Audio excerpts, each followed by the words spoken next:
guys, and welcome back to the channel. This is TheSketchMonkey here. This right here is Infiniti's largest SUV on sale. This is a QX80.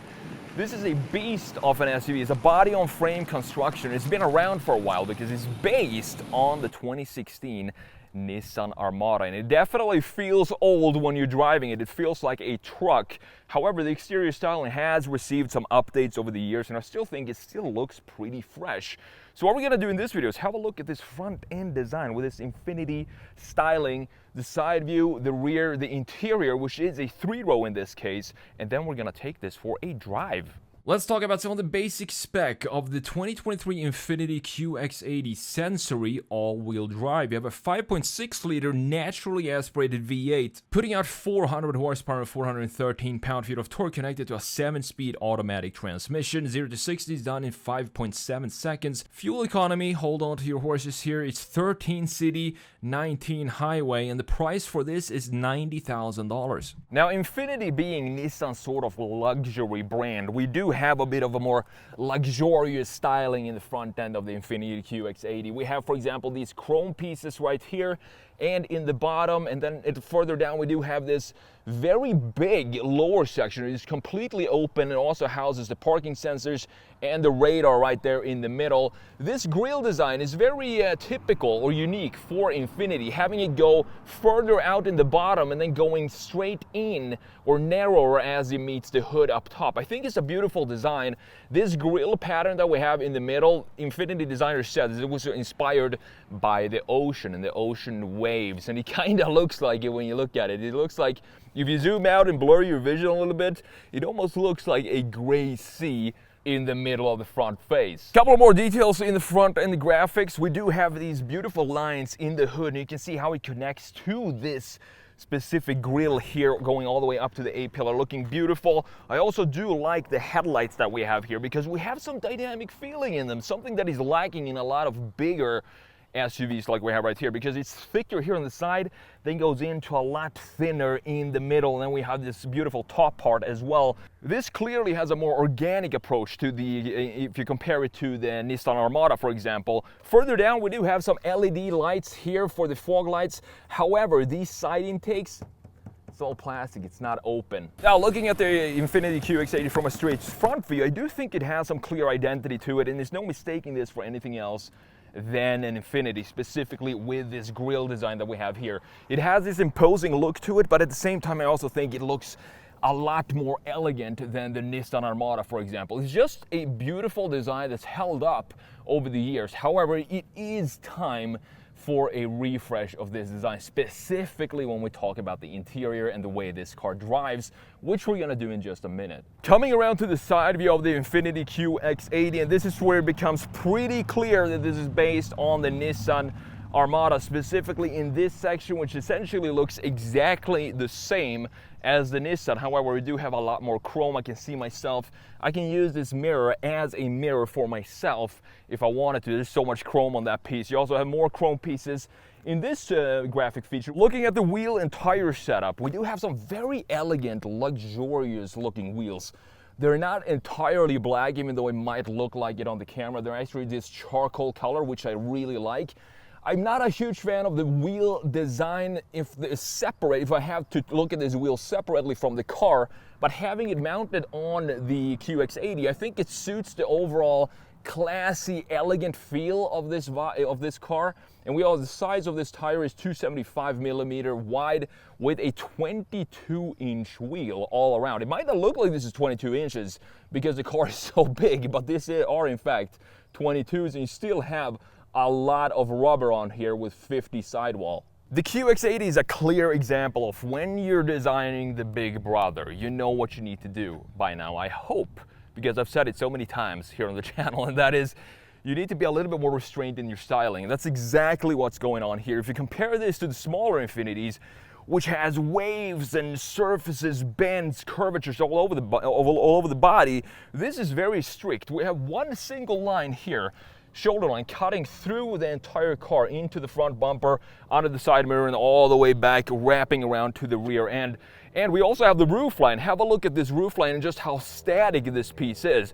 It's basically one single box with an angle for the A-pillar going all the way back. What this does, it allows you to have this 3-row setup that we have here and still have a plenty of space in each row of these seats. One detail I like about this QX80 is this side step, because it is absolutely huge and it creates a sort of a side skirt for this vehicle. And I think it's necessary to have this because it is a pretty large step up into these front seats. And I have to talk about the front seats later and the driving position.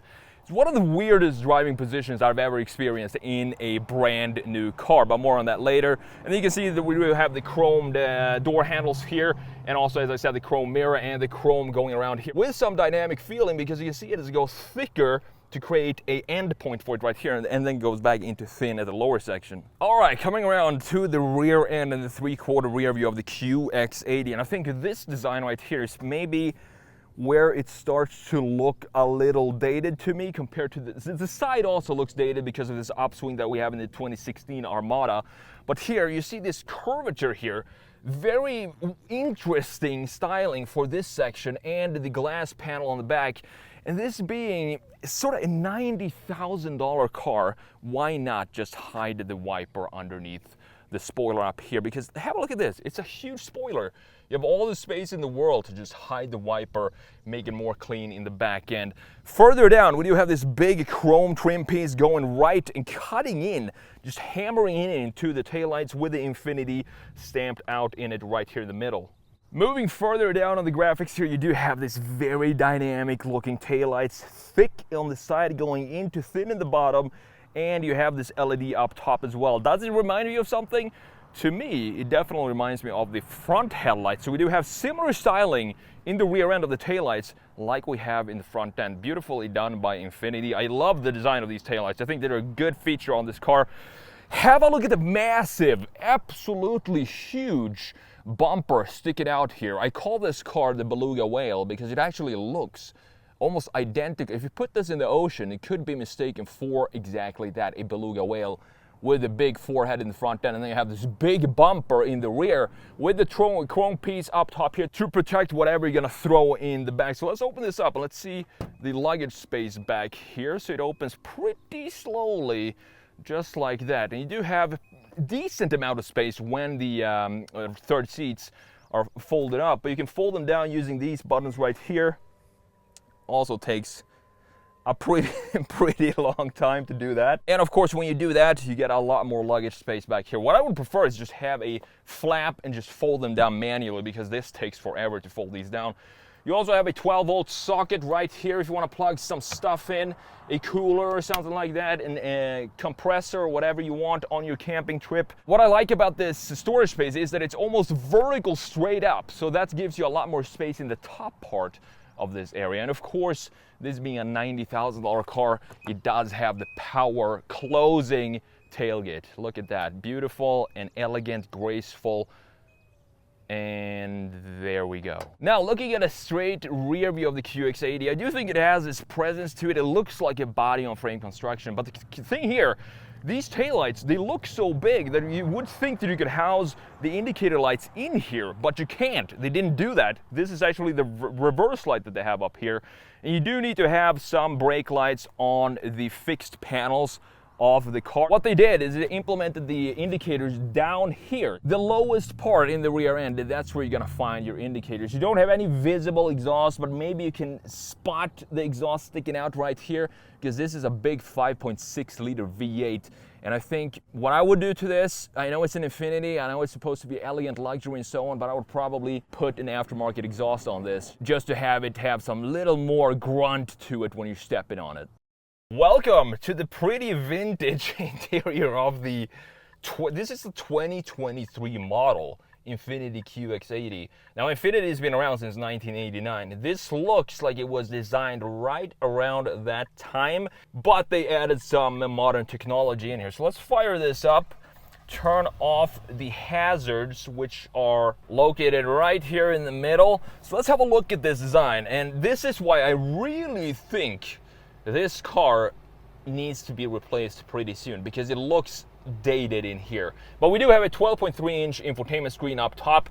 Very sturdy, probably the sturdiest integration of a infotainment screen that I've ever seen, and it is very interestingly laid out. So on the right side here, you don't really have a lot of information. The information takes up mostly just 75% of the left side of the screen. I'm not sure what this is supposed to be for. I'm sure there is some setting where you have sort of a split screen setting here, but let's go into the navigation, the maps, for example. To begin with, you can see that the map doesn't take up the full screen, but if you click on this map with the arrows, it does actually take up the entire screen. So I'm thankful for that. And it is, of course, a touchscreen. It's fairly responsive and pretty easy to use for whatever you want to use it for. And then if we turn on the radio, this setup kind of makes a little more sense, because now you have the radio and the audio settings on the right side here of the screen, so you can see what radio station you're on, or essentially what media you're currently playing. So I guess in that way it kind of makes sense to have it be this 75-25 split of the screen, but it's still a pretty unique integration. Further down, you do have the volume button. Adam Mosseri has said. Right here, all gloss black. You also have the tune knob on the right side. Further down, we do have some pretty normal looking vents. And this is not something that I think is a bad idea to have vents like this. Even though you have a 2023 model, I still want to have simple vents like this because it's so easy and quick to just adjust the vents. And in the middle of these vents, you do have the hazard button right here. Further down, you have this control panel, massive, sturdy looking thing for the climate control settings. Very easy to use again. You have heated and cooled seats in 3 different levels. Fantastic. You also have the knob for the temperature, and if you want to have auto climate control, you just press this button right here in the middle, on off. How do you adjust the fan speed? Well, you have a small fan right here in the middle, and you have a big fan, so it's pretty easy to understand what these buttons do. You just click them, and that's how you adjust the fan speed. Pretty simple. And then you have the same settings for the passenger control with the heated and cooled seats. Now you might wonder, where is the wireless charging? Because this is a 2023 model, so we need to have a wireless charging in here. It's actually hidden underneath this very vintage looking texture that we have here. There's a big compartment under here, so you open this up, and this is where you have your wireless charging. So it feels a little bit like an afterthought. It probably was to add the wireless charging in here in this way, but it works, so you can cover it up so you make sure the phone is not going to slide out anywhere. You also have a 12-volt cigarette outlet right here. Let's close this back up. We do have some chrome trim going around it, or some silver trim. Further down, we do have 2 USB ports, one USB-C and one USB regular. In the center console here, we do have the controls for the 4-wheel drive system. So this is a proper 4-wheel drive, not just an all-wheel drive. You have 4-wheel high, 4-wheel low, tow mode, snow mode, and traction control on and off. I like to keep it always in auto, unless I'm fighting myself in some very tricky situations. I might want to switch it over to 4 low, but I'm sure that's rarely gonna happen with an Infiniti QX80. Then you have the gear selector here, so let's put it in reverse and let's see the backup camera here. Now this is where it gets very weird for me, because why not take up the entire screen with the backup camera, make this part bigger, the rear view camera, and then you have the 360 right here on the side. Right now there's so much empty space in this infotainment screen that it doesn't make sense to me, and the backup camera is pretty grainy as well. But we do have a full 360 view, top view for the QX80, which is nice. Moving further back here, you do have this gloss black coming back and the silver trim going around it. You have this little dial here, so this is where you can use for to navigate the infotainment screen if you don't like to touch the screen for some reason. It's pretty easy to use, not that big of a deal. It does have the back button and the home button and all of this. You also have the camera button here, so press the camera, it's going to show you the 360 in the backup camera. And if you want to go back to the home screen, you just press the button with the little house on it, and that's about it. Pretty easy. Underneath this wooden veneer trim, you have 2 cup holders here, pretty big size, which looks great. Let's cover that back up. Now this is a car that's all about comfort, so you need to have a proper armrest, and you do have that here with this leather setup. Again, this driving position, not gonna talk too much about that right now, but this armrest doesn't really do it for me, for the simple reason that this driving position is so weird that it doesn't really do what it's supposed to do, to just relax my arm. We're gonna talk more about that when we go for a drive. But before that, let's have a look at what's underneath here. So you have a remote control, and this is actually for the rear passengers, because we do have some screens there. We also have a pair of headphones here. Same thing there for the rear passengers, looking fantastic. Moving on to these seats. These look pretty simple to me. They don't have a lot of styling to them, specifically not in the top part, but I do like the color of this. This brown leather looks nice with the diamond stitching on the inside. But other than that, there's not really anything special about these seats. There are, of course, power adjustable in this price range. They kind of have to be. And they're definitely angled more towards comfort and the GT style than sports style, because we don't have a lot of bolstering on the side. But we do have this darker brown or black piping going around it. Looking pretty nice. Moving on to the steering wheel and the gauge cluster. First of all, let's have a look at this integration of this gauge cluster. I like the setup that we have here. This looks great to me. We have the tachometer on the left side, speedometer on the right side, both analog. And we have this screen in the middle looking fantastic that you can customize and have whatever information you want. So you can see the fuel consumption in this car. The average fuel consumption over 9,200 miles is 16.2 miles per gallon. So if you're looking for a fuel efficient big SUV, this might not be for you. But the integration and the design of the gauge cluster, at least that's good on this QX80. Moving on to the steering wheel, it feels very nice to hold, and it does have this truck-like feel to it. It definitely feels like a truck driving this thing, being a body-on-frame construction. And on the right side, you have the controls for the cruise control settings and the voice commands right here within this gloss black feature. And on the left side, you have all the controls to customize the center screen of the gauge cluster. So pretty standard setup here. And we can go through it. You have the radio, you have the media, auxiliary gauges, cruise control settings, safety features, tire pressure, random warnings. And then you have these settings where you can basically customize the display even more if you want to. But I kind of like it as we have it right now. To the left side of the steering wheel, you do have another vent. You have a couple of buttons back here for the heated steering wheel, open up the trunk, the parking sensor noise, and you can also fold the rear seats from up here, which I think is a great feature. Now, looking up top, you do have a standard sized sunroof, and in this price range for $90,000, I would definitely want to have, not that I would personally use it, but I would definitely want to have a more of a panoramic style sunroof. Up here, we do have a digital rear view mirror, and as I said before, this is one of my favorite features of new cars, to have this widescreen setup, and you can adjust the camera up and down, the brightness, and whatever you want, zoom in and out. I like to have it as zoomed out as possible to give me as wide of a view as possible. Last but not least, up here in the front, we do, of course, have a big glove box for the QX80. Just look at the size of this thing. Alrighty guys, jumping in to the second row seat behind my own driving position, and this is, I'm not sure. This is almost more comfortable than driving this car because of the weird driving position that we have in the front end. Talk about that in just a second. We have some nice stitching going back here. It's not diamond stitched like we have in the front end. Here is more of a wavy, curvy shape, similar to what we have in the grille. Maybe they were inspired by the ocean waves, the interior designers as well. I think that was the case right here. We have 9-inch screens in the back. Both headrests have these big screens in them with HDMI connection and USB, and you also have a plug for your earphones that I showed you that are in the armrest in the front seat. You also have a pocket down here, and of course you have the climate control settings back here for the third zone. Very easy to use. You have this fan speed, you have the on and off button, and you also have heated and cooled seats back here. Very, very fancy, in addition to 2 more USB slots. Further down, you do have a house outlet right down here, which is fantastic if you want to clean this up real quick, plug in a vacuum or something like that, and you have another 12-volt cigarette outlet.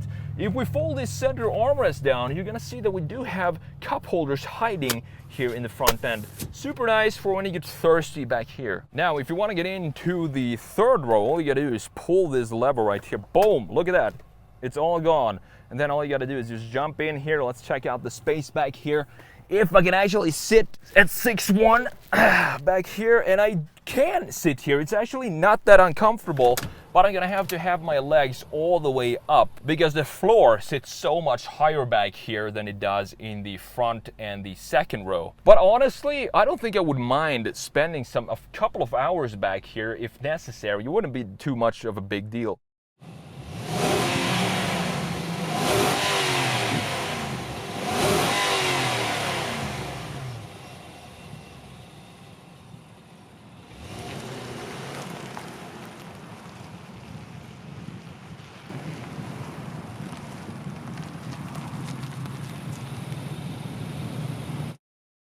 It is about that time, guys. We're setting off in the 2023 Infiniti QX80.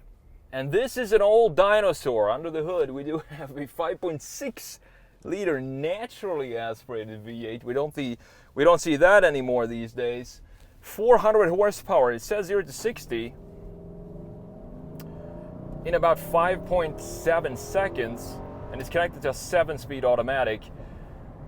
It's not the fastest car out there. As I said, this thing feels like a truck to drive. It's very truck-like because of that body-on-frame construction that you have, but that also makes it a lot more capable off-road. So the driving dynamics are not going to be, you know, sporty SUV dynamics, but when you take it off-road, it is pretty decent at doing those kind of stuff, going on trails.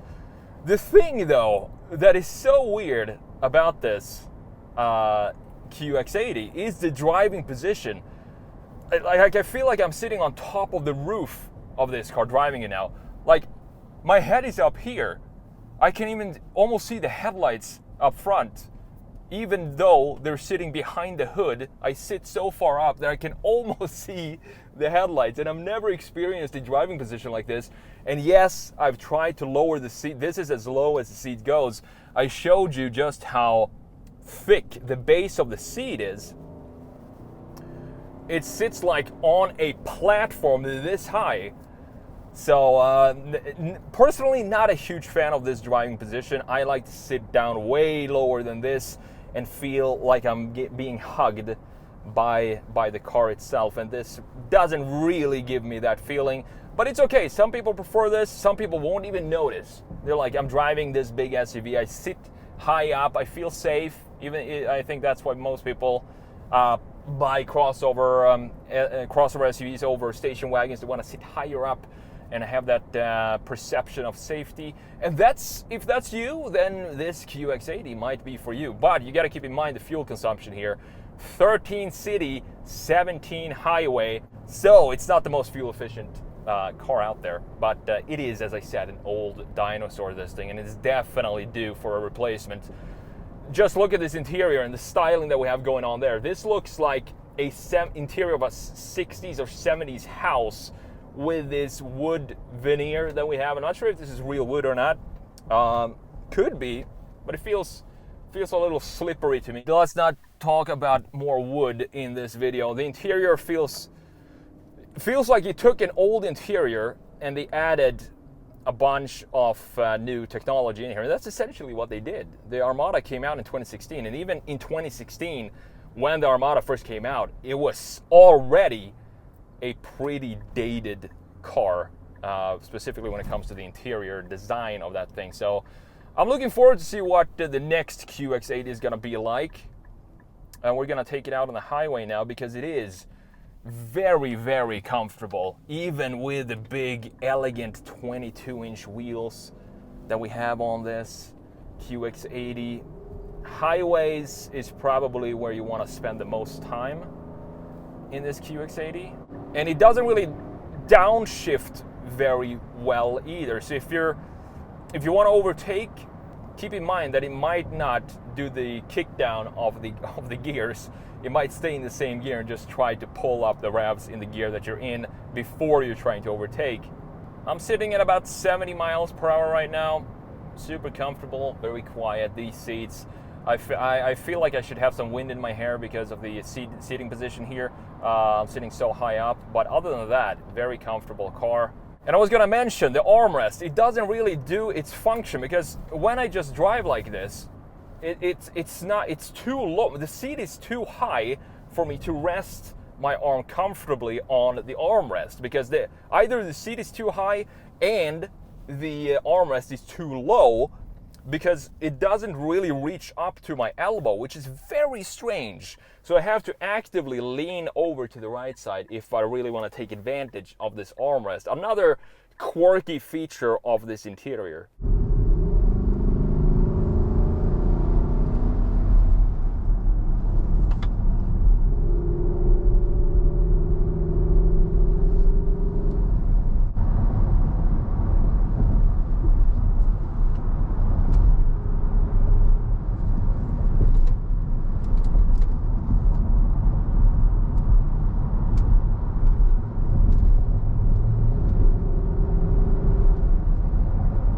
So how do we sum this Infiniti QX80 up? I think, I'm not sure who would really be in the market for one of these today, because it does have the great benefit of being a body on frame, meaning that will definitely get you to where you want to go, and it's very comfortable on the highways. However, it's not very fun to drive. It's not really engaging in its driving dynamics and the fuel consumption. I think that's the biggest issue with this old concept that we have here with a 5.6 liter naturally aspirated V8.